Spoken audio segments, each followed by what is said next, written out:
Olá, olá, olá, aluno à prova. Nessa aula de hoje nós vamos estudar conceitos de redes e internet. Então, são conceitos aí muito cobrados nas provas de concurso que você tem que estar com tudo na ponta da língua, viu? Tudo na cabeça para ir lá e gabaritar as suas questões. Então, olha só, vamos começar falando aqui o que é uma rede, né? Então, as redes, elas são estruturas que são físicas, porque eu preciso lá dos cabos, das placas, né? E são estruturas lógicas também. Por quê? Porque eu preciso da parte de configuração, como, por exemplo, os protocolos, que vocês adoram estudar, né? Então, eu tenho essa junção da parte física e da parte lógica. E o que eu poderia, se eu quisesse definir, né? Você já viu que eu gosto disso, definir em uma palavra. Se eu pudesse definir redes em uma palavrinha só, seria uma palavra muito utilizada hoje em dia: compartilhamento.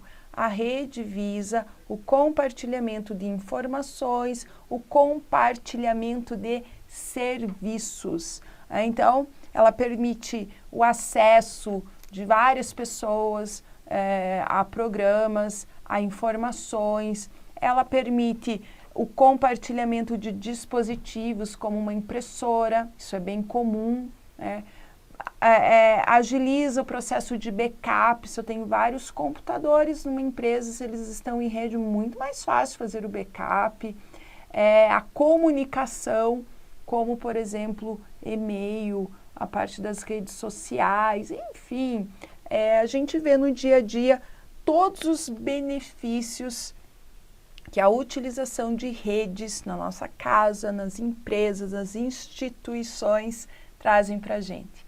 E a gente vai começar esse estudo, então, de redes. A gente vai direto aos pontos, às cobranças aqui nessas aulas que a gente está estudando esses conceitos. A gente vai na parte da abrangência. Tranquilo? Vamos falar sobre a abrangência. Então, primeiro eu vou mostrar para você uma parte mais teórica dessa abrangência e depois eu vou falar aí um bocado sobre rede para você.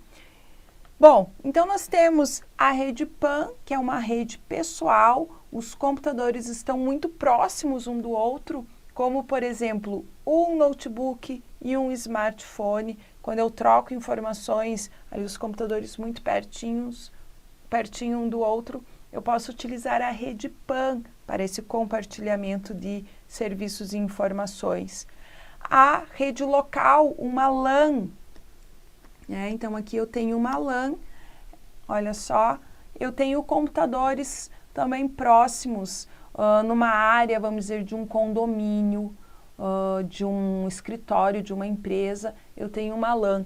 Então, quando eu falo para uma pessoa, um técnico informático, uma pessoa responsável por fazer rede, fala assim: olha, eu preciso de uma rede na minha empresa, eu quero uma rede cabeada, só na minha empresa ali. Ele já vai falar, ele quer uma LAN.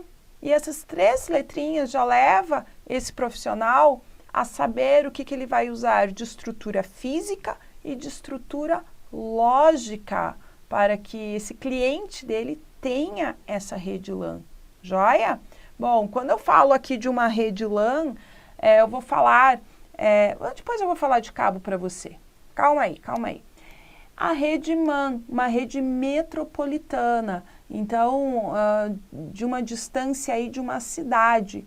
Na verdade, o que a gente tem? Uma rede MAN, ela é a conexão de várias redes LANs.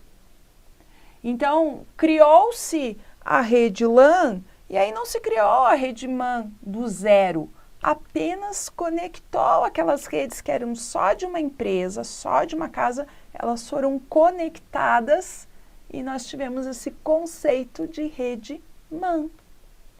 E aí nós temos a rede WAN, que são as redes geograficamente distribuídas pelo mundo, né? Então, também, qual é, na verdade, o conceito da rede WAN? De redes de grande distância, mas que nada mais são do que LANs interligadas. São apenas redes LANs interligadas pelo mundo. Bom, então vamos lá, já vimos esse início de conceito, então deixa eu falar aqui com você uma coisinha agora. Olha só, tenho aqui um computador, tenho aqui outro computador. Você percebeu que são dois computadores, não precisa nem falar, né? Esse computador aqui, brincadeira, esse computador aqui tem uma impressora. Vocês viram que é uma impressora linda, é uma impressora toner, deu para perceber, né? Agora, lá antigamente, muito antigamente, né? Quando a pessoa... Nem se falava em internet ainda, nossa, nem se falava. Antes de existir rede, bem antigamente, quando uma pessoa queria imprimir um arquivinho que está nesse computador, imprimir nesse computador aqui, como que ela fazia? Como que ela fazia? Tem uma técnica chamada DPL-DPC. Essa técnica, gente, a gente falava na faculdade isso, né? Primeiro ano de faculdade, já faz muito tempo que eu fiz faculdade de informática, nem vou entrar nesse assunto. Mas DPL, DPC, sabe o que é isso? Disquete para lá, disquete para cá. Isso mesmo, isso aqui é brincadeira de universitário, mas era lá, então, através do disquete que se fazia. E aí, quando se inventou, se criou, se teve a ideia do compartilhamento em rede, então se colocou uma placa de rede em cada computador e se conectou esses dois computadores através de um cabo que na época era chamado de coaxial. O cabo coaxial, que ainda existe, mas que ele não é mais utilizado aí para as redes ponto a ponto, né? O que a gente tem de utilização hoje em dia para as redes ponto a ponto é aquele cabinho que você conhece, azulzinho, chamado UTP. UTP, e que você, para conectar aí computadores em rede, para o uso de computadores em rede, você usa nele o conector chamado RJ45. Então, você pode anotar isso aí no seu material. Então, isso foi o início das redes e lá no início, então, quando a gente tinha dentro de uma empresa computadores conectados, a gente já tinha a ideia do quê? De LAN, uma rede local.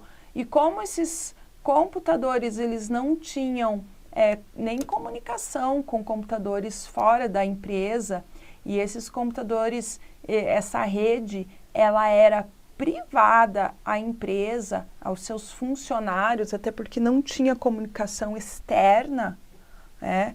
A gente já tem aqui o primeiro conceito de intranet, mesmo que lá naqueles tempos atrás nem se falava em intranet, era rede, porque só existia essa. Aí depois, quando veio o conceito de internet, que é a rede mundial aí de computadores, que é pública, aí se eu tenho algo público e algo privado, eu já vou ter que ter essas diferenças. Mas tudo começou dessa forma aqui. Então, conectou-se computadores num local e tivemos aqui o que a gente chama de rede LAN.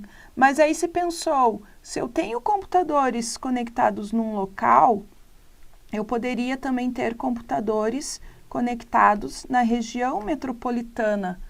E aí criou-se o conceito de MAN, que como a gente falou, são apenas LANs conectadas. O conceito de MAN é o conceito de várias redes LANs conectadas. E claro, você pensou, se eu posso conectar os computadores de uma cidade, região metropolitana, é óbvio que eu posso conectar os computadores que estão aí pelo mundo. E surgiu, claro, o conceito de WAN, desses computadores lindos que eu estou fazendo aqui. E pergunto para vocês, agora eu vou encher você de pergunta. Vou fazer você pensar. A internet é uma PAN, que a gente viu, rede pessoal, né? Uma LAN, uma MAN ou uma WAN? Então, claro que você deve estar pensando, a internet é uma WAN. Está certo, mas tem autores que falam que a internet é um conjunto de LANs. Está errado isso? Não está, porque o conceito de WAN também é o conjunto de LANs interligadas. Então, eu posso me referir à rede internet das duas formas. Outra pergunta para você. Como é que o computador, ele troca, compartilha informações numa rede internet? Como? Então, é dessa maneira aqui. Olha só. Primeiro, eu vou falar para você sobre um conceito chamado comutação. O que é a comutação? A comutação é a forma de comunicação. Como acontece a comunicação? Então, você pode ver na tua prova aparecer circuito e pacote. E o examinador perguntar, qual é a comutação utilizada na comunicação feita pela internet? A internet é comunicação. Você vai responder que é pacote, isso mesmo. Circuito vai cair como gabarito errado na sua prova. Por quê? Questão errada. Porque circuito é usado na telefonia. Então, pacote você vai entender como a informação dividida. Você já vai entender por que se divide a informação. Então, isso que é o pacote. O pacote de dados. Quem já nunca ouviu isso? Acabou o teu pacote de dados. Não fala isso, né? Então, é a maneira como a informação trafega na internet, a comutação por pacotes. Se eu tenho uma informação aqui nesse computador e eu vou enviar essa informação lá para São Paulo, estou aqui em Curitiba, vou enviar essa informação lá para São Paulo, como que essa informação vai trafegar? Então, primeiro, essa informação, ela é dividida no quê? Pacotes. É dividida em pacotes. Depois, um carinha chamado roteador, né, o hardware, ele vai encaminhar esses pacotes lá para o endereço IP que eu quero, vamos dizer que seja esse computador aqui, ele vai encaminhar de roteador em roteador por várias rotas, vários caminhos, pelas diversas LANs que existem pelo mundo, até que se chegue no roteador dessa rede aqui nesse computador. Aí, quando essa informação chega aqui, os pacotinhos são todos reunidos novamente, eu tenho a informação. A gente vai ver isso mais detalhado quando a gente estudar o protocolo TCP, na aula de protocolos, tranquilo? Mas é dessa forma, já vamos aí nos acostumando com esse conceito. E muito importante, quando o examinador fala, o roteador entrega, encaminha o pacote de informações, as informações, por uma rota única. Errado! Sempre são várias rotas para que a informação chegue mais rápido, porque ela fica mais leve, vai por vários caminhos. Tranquilo? É dessa forma, então, que a informação trafega. E se eu falar para vocês agora que eu vou colocar um W na frente de cada abrangência aqui de rede? Então, quando eu falo em rede LAN, qual é o cabo que eu penso? UTP, né? Quando eu falo em rede MAN, eu penso em fibra ótica. Quando eu falo em rede WAN, eu penso em satélite. Agora, se eu coloco um W aqui na frente, o que aconteceu com essa rede? Aí eu tenho uma rede wireless ou Wi-Fi. Tem diferença entre wireless e Wi-Fi? Olha só. Esse desenho aqui é o único desenho que todo mundo entende. Se a canetinha ainda deixar aqui. É um mouse. Olha só, eu tenho aqui um hardware USB, certo? Certo. Agora, tirei o fio, o cabo. Agora eu tenho um WUSB, W de wireless. O wireless, gente, é conexão sem fio, é o compartilhamento de dados sem fio, que pode ser até um hardware, né, ó, sem fio. É um wireless, esse mouse é wireless, pode ser então Bluetooth, rádio, tudo que for sem fio é wireless. E o Wi-Fi, então, é uma rede sem fio, ela é um tipo de wireless. Então, quando eu coloco esse W, é comum você vir isso em prova, eu tenho o mesmo conceito de abrangência de rede, só que agora eu sei que eu não uso cabo. E olha só, quando eu uso cabos, deixa eu apagar esse mouse aqui para escrever, eu digo que eu tenho uma conexão guiada, uso cabo. Quando eu não tenho cabos, qualquer tipo de wireless, eu tenho tipo de conexão não guiada. Então, não esquece isso. Joia? Tranquilo. Um modelo muito importante que a gente vai falar muito nas nossas aulas é o modelo cliente-servidor. Antes desse modelo, nós tínhamos somente a rede ponto a ponto. Então, aqui é um modelo de rede. A rede ponto a ponto, eu tenho vários computadores, um deles tem impressora, um deles tem informação, e eles vão acessando informações. Eu não tenho um computador central. Na rede modelo cliente-servidor, eu tenho aqui um servidor e eu tenho os clientes. O servidor, ele tem recursos, dados, informações, serviços. Então, alguém quer imprimir, eu não vou ter uma impressora para cada computador ou vou acessar uma impressora num cliente, não. Eu vou no servidor.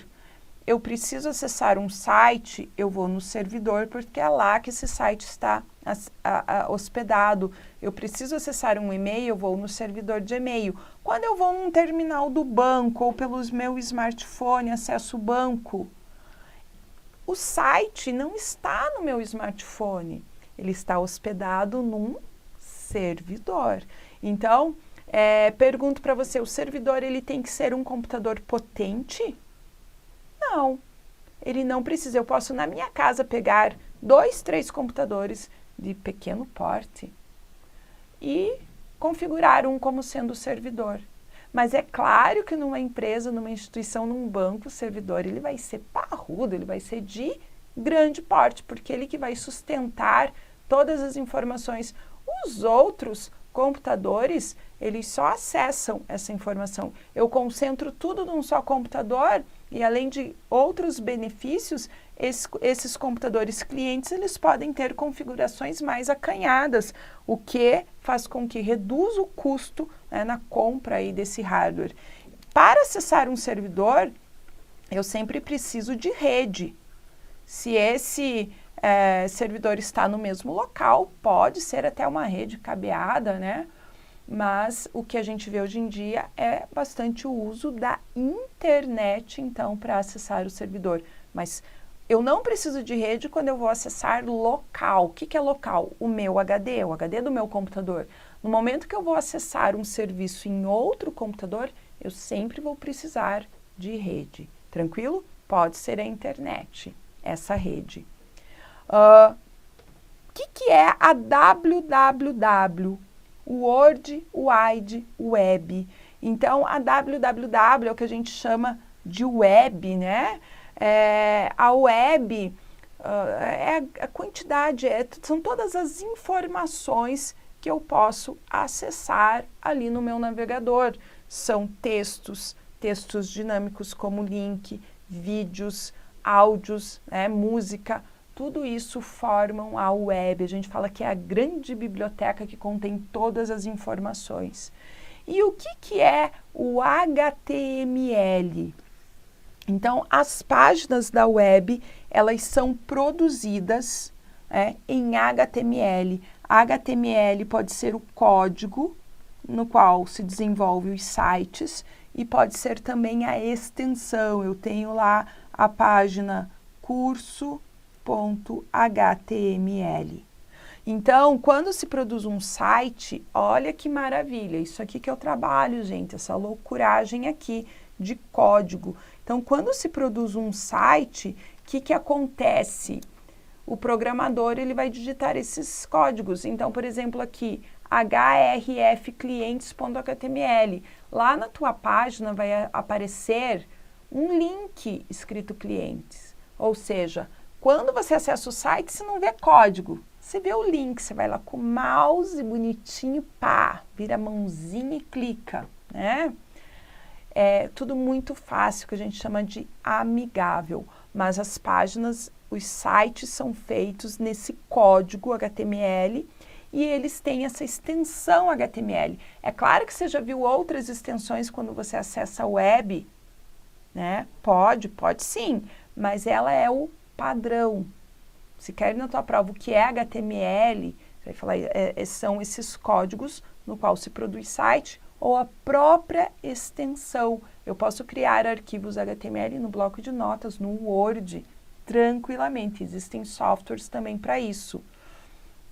E aí, qual é a diferença entre uma página estática, uma página web, um site estática e dinâmica? Então, o examinador às vezes fala, é porque a página dinâmica tem animação, tem lá o aviãozinho passando. Nada disso, uma página estática pode ter isso também, pode. Tem nada a ver com animação. Tem a ver com quem interpreta o código no qual foi gerada essa página. Então, quem interpreta o código HTML é o navegador. Então, aqui, estática, quem interpreta é o navegador. Quem é o navegador? Internet Explorer, Google Chrome, Mozilla Firefox, o Edge. Então, é graças ao navegador que a gente não vê esse monte de código aí, tem que entender desse código. A gente vê a página amigável bonitinha. O navegador interpreta o código HTML e mostra tudo bonitinho pra gente. Então, uma página estática, ela é feita em puro, deixa eu colocar aqui mais para cima, em puro HTML. Só. Então, pensa, você ganhou na Mega Sena, você vai comprar uma mansão, é muito, quase uma ilha, já vai me convidar para passear, pelo menos, é claro. Mas aí, você compra essa mansão pela internet? Não, né? Você vai na internet, num site de uma imobiliária, e você olha o que ele tem, mas você não compra. Nós chamamos esses sites de institucionais, você não interage com ele. Esse site ele pode ser feito em puro HTML. É uma página estática, puro HTML. Agora, o que é um site dinâmico? Você vai no teu banco, no site, acessa o teu banco online.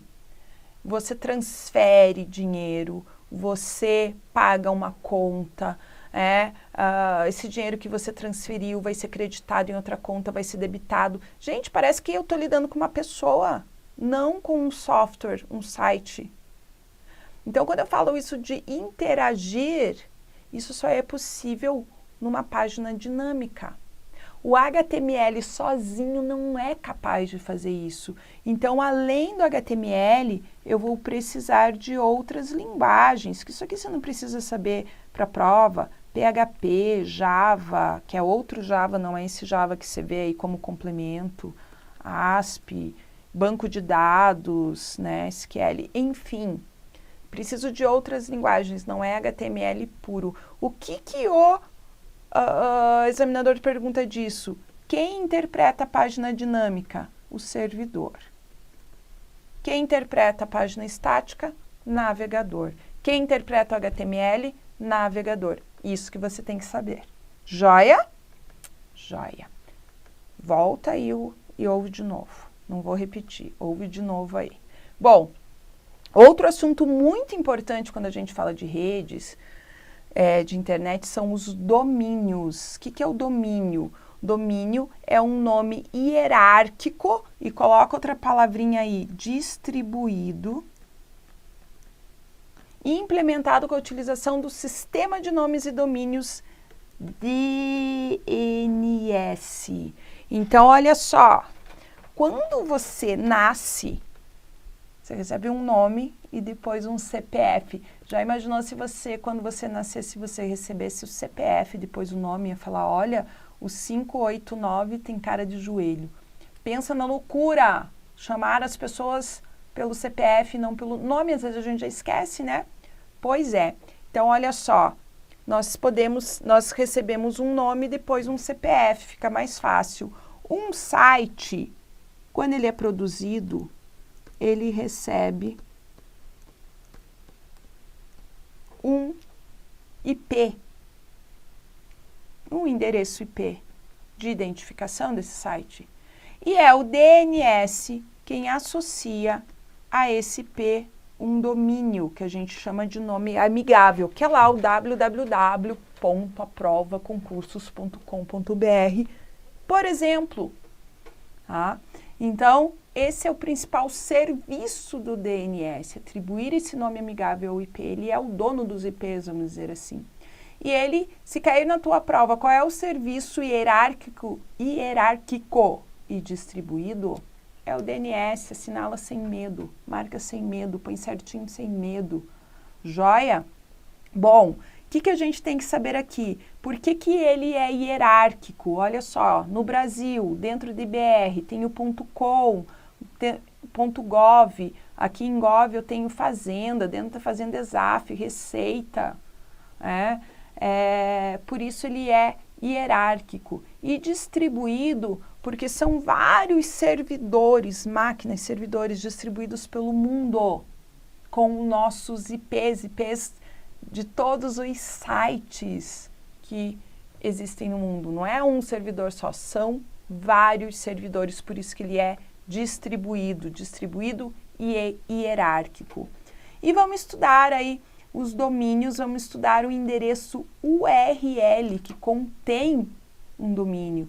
Então, esse endereço URL, ele vai indicar um arquivo, uma imagem, um documento, qualquer informação que esteja na web. Então, quando eu tenho no meu computador um arquivo numa pasta, esse arquivo está numa pasta ou numa subpasta, está numa unidade, esse é o caminho de onde está esse meu arquivo. E é a mesma coisa na web. Onde está esse arquivo hospedado? Eu preciso desse endereço. Esse endereço é o URL e ele contém o domínio também. Então, como que é formado o endereço URL?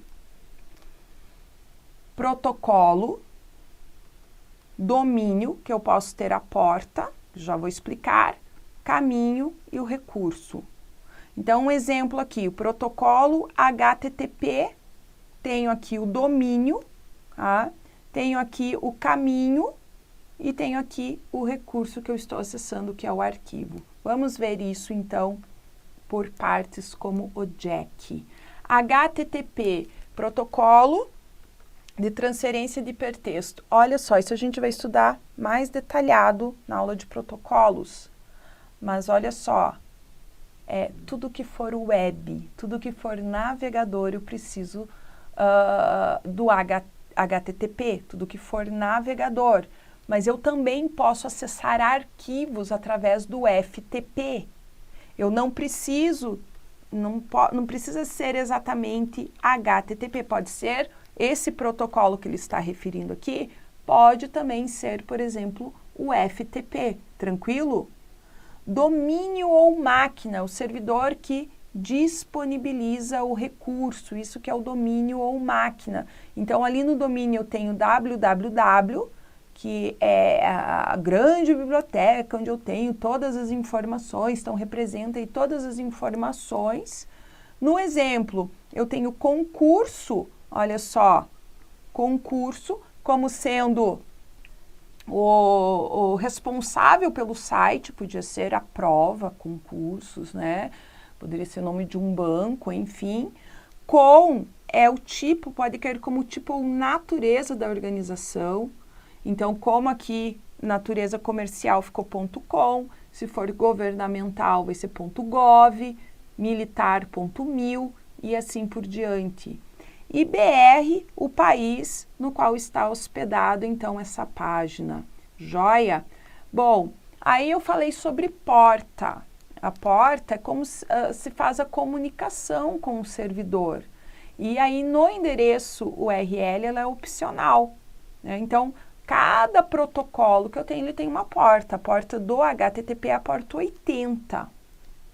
O caminho é o local onde está o recurso dentro do servidor. Então, a pastinha, olha só, informática. Se eu tivesse lá, tinha ali .br, tá? Acabou ali o domínio. Se eu tivesse informática, vou por inf, barra aula, barra apostila, barra excel.html, o que acontece? Pasta, subpasta, subpasta. Eu chego no recurso, que é aqui o arquivo, quando eu tenho extensão. Não é tudo pastinha e subpasta, é o caminho. Então, o recurso, olha só, o arquivo que contém as informações. Quando eu clico no link, é este arquivinho que vai abrir. Ele tem uma extensão. Aqui eu coloquei HTML, poderia ser PDF, poderia ser outra extensão. O query string, difícil cair isso em prova, mas para complementar, já vi cair, ele também é opcional, ele vai ajudar a localizar, filtrar onde está o recurso. E aí tem o identificador de fragmento, que a gente também viu aqui, olha só, query string, daí tem um cerquilho ali, que muita gente chama de hashtag, e tem ali o fragmento. Então, é uma parte específica dentro do recurso, né? Uma informação ali específica, mas que é difícil também cair. Então, como é que eu vou, para a gente fechar aqui? Eu quero um site. Quando eu quero um site, a primeira coisa que eu vou fazer é acessar o registro.br, o site do registro.br, e vou ver se o domínio está disponível lá, www.professorakatia.com.br.